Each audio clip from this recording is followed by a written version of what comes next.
Hi there, Tad Hargrave from Marketing for Hippies, and today's video is a little video on niching. And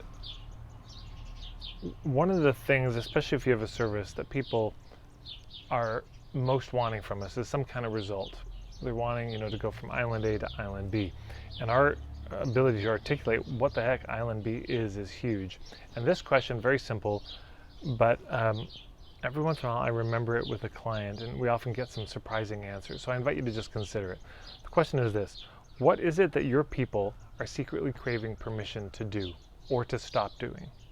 Yeah. What are they craving permission to do or to stop doing?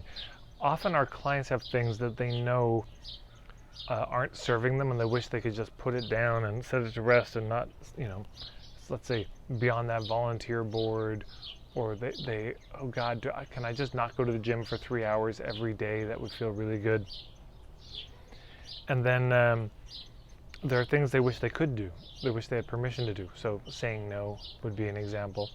But it could be permission to go approach that person they're attracted to. Permission, because no, that's wrong. I wouldn't want to be that kind of person that would approach somebody like that. Or permission to share that scary point of view that they have.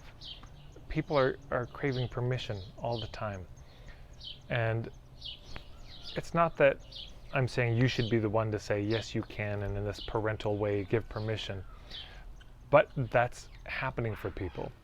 They're sitting there and they're just, if somebody would just tell me I could do this or could stop doing this, I would. And it's good to know what that is. So that's the exercise. Get out a piece of paper. And on the top left-hand side, you write do. On the top right-hand side, stop doing. Put a line down the middle, and then just see what comes out. What is it that your people secretly are craving that permission for? Set a timer for 5-10 minutes and just see what you come up with. You might be amazed at how clarifying this can be. So that's it. Simple little exercise, simple little video today. Thanks so much to everyone who subscribes to me here on YouTube and is sharing these videos up. It makes a big difference. Got some neighbors' kids over there. Don't need any permission for anything right now. Take care, everybody. We'll talk to you later.